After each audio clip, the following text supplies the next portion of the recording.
Did my mother tell you I was mad? No, she didn't describe you to be a madman, but she did tell me of a slap you received, and of a duel.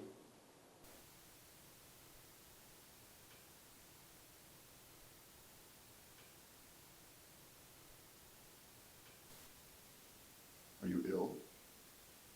I had pains in my legs, and I had trouble sleeping. Do you want me to leave you? No. No. Sit down.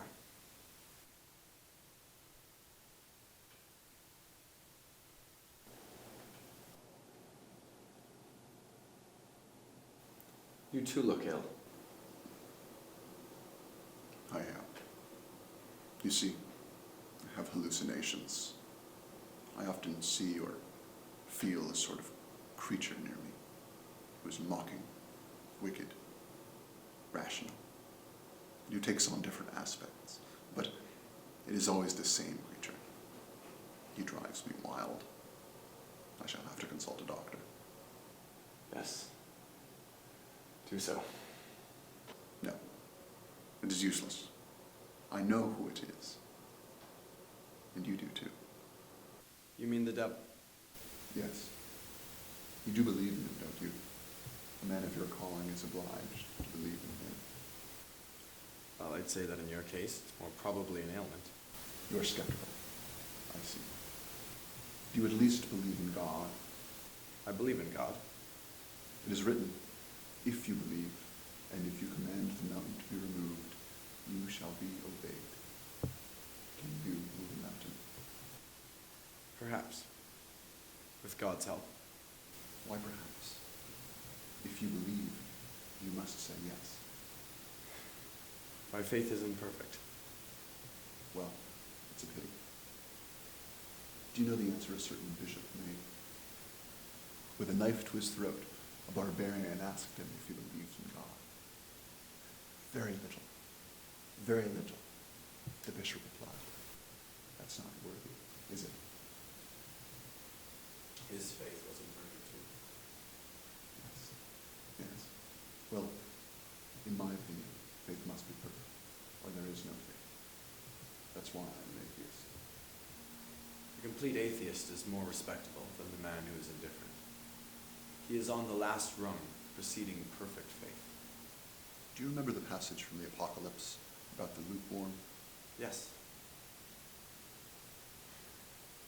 I know thy works, that thou art neither hot nor cold. I wish thou wert hot or cold. So then, because thou art lukewarm, and neither hot nor cold, I will spew thee out of my mouth. Because thou sayest... That'll do. You know, I like you very much.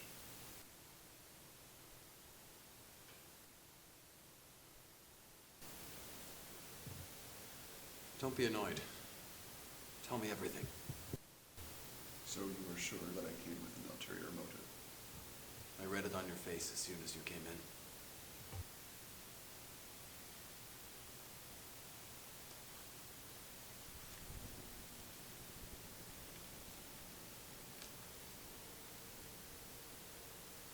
All right. I wrote a story about myself, which I'm going to publish. Whatever you may say to me about it won't change my decision in any way. However, I should like you to be the first to know this story, and I'm going to tell it to you.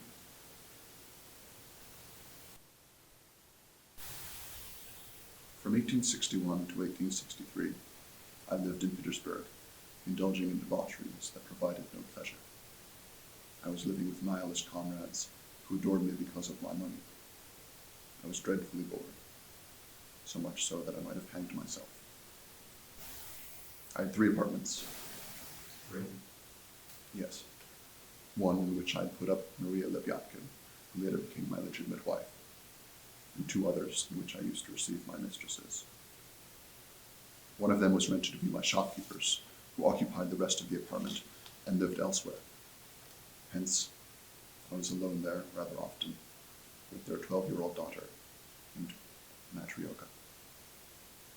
Do you want to go on, or stop there? I'll go on. She was a very gentle and calm child, pale, blonde, and freckled. One day, I couldn't find my pocket knife.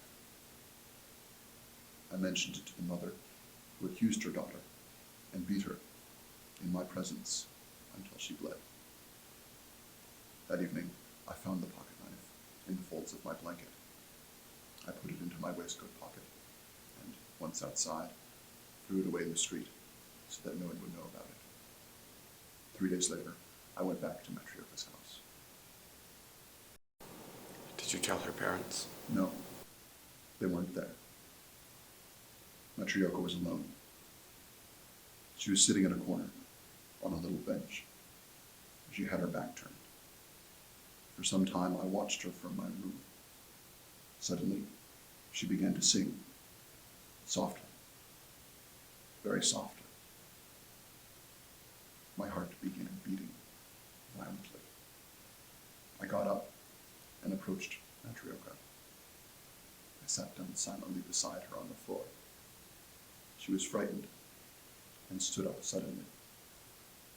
I took her hand and kissed it. She laughed. I drew her into my lap. She withdrew a bit and smiled. I was laughing too. Then she threw her arms around my neck and kissed me.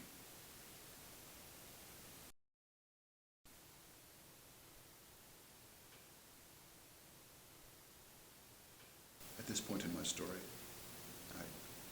I've left it blank.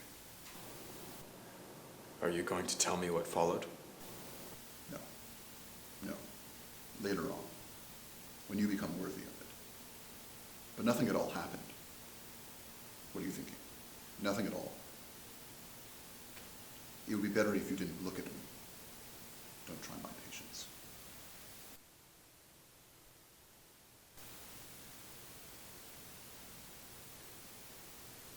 When I returned 2 days later, Matryoka fled into the other room as soon as she saw me. But it was clear to me that she hadn't said anything to her mother. Yet I was afraid. During that whole time, I was horribly afraid that she would talk. Finally, one day, her mother told me, before leaving us alone, that the girl was in bed with a fever. I sat in my room and, without stirring, watched the bed in the darkness of the other room. An hour later, she moved. She came out of the darkness, emaciated in her nightgown, and came to the door of my room. Then, tossing her head, she shook her frail little fist at me. Then she fled. I heard her run along the inner balcony. I got up and saw her disappear into a nook where wood was kept. I knew what she was going to do, but I sat down again and forced myself to wait 20 minutes. A fly was buzzing near my head. I caught it, held it in my hand a moment, and then let it go. When the 20 minutes were up, I forced myself to wait a quarter of an hour more. Then, as I left, I peered into the nook through a crack. Matryoka had hanged herself.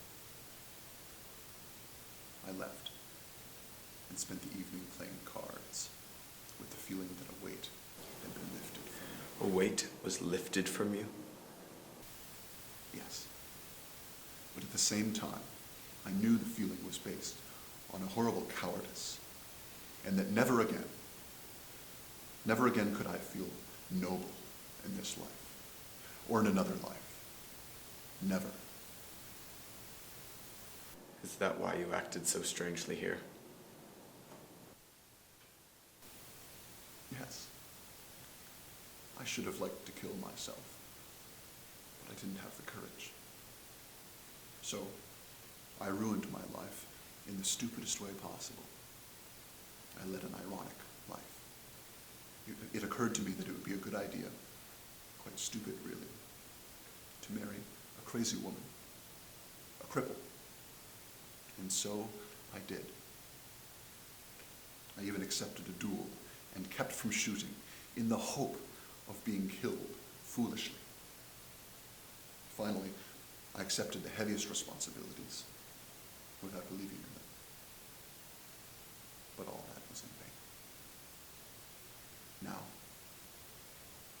I live between two dreams.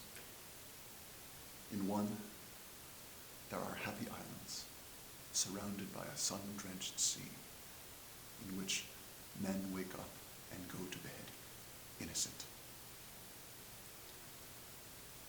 And in the other, I see an emaciated matryoka tossing her head, shaking her little fist at me.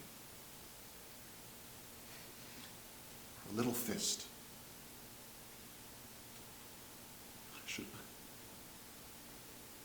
I should like to erase a deed from my life, and I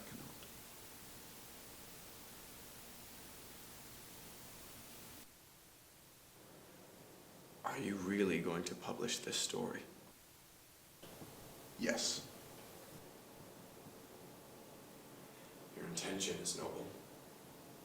The spirit of penitence can go no further.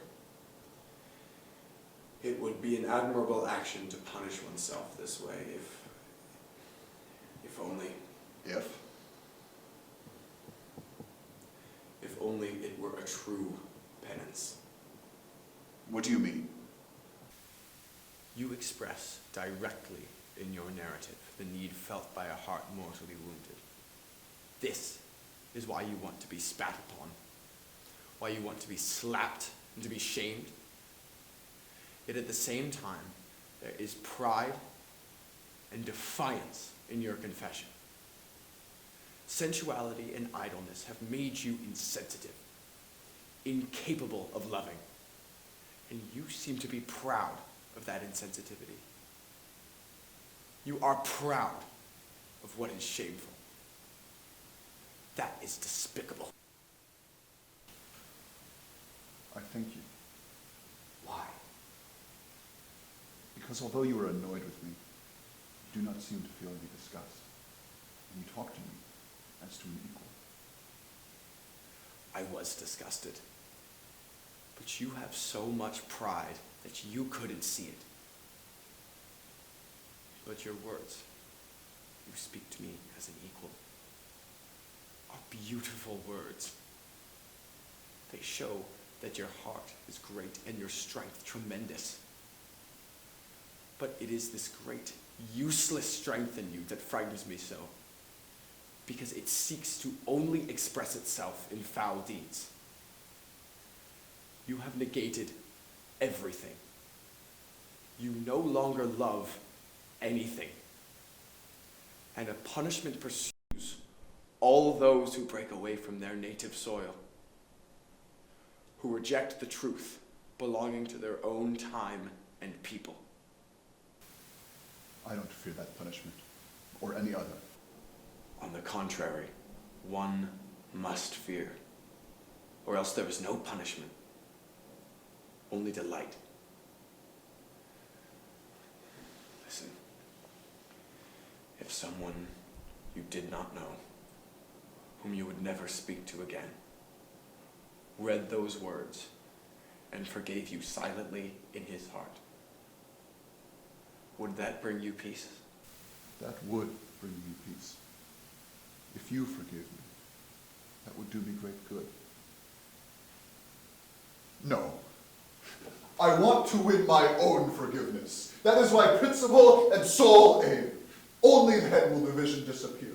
That is why I long for exceptional suffering. That is why I seek after it, myself. Do not discourage me, or I shall burst with rage. If you believe that you can forgive yourself, and that you will achieve that forgiveness in this world through suffering, and you seek solely to obtain that forgiveness, you have complete faith.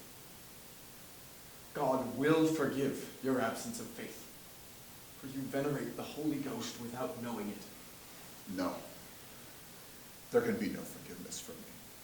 It is written in your books that there is no greater crime than to offend one of these little ones. If you forgive yourself, Christ will forgive you likewise. No, not him. Not him. There can be no forgiveness. Never again. Never again.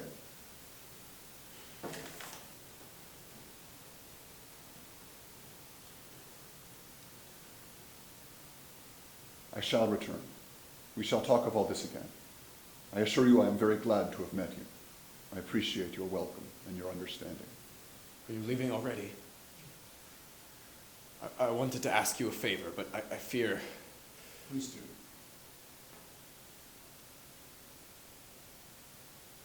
Don't publish that story. I warned you that nothing would stop me. I shall make it known to the whole world. I understand, but I am proposing a greater penance.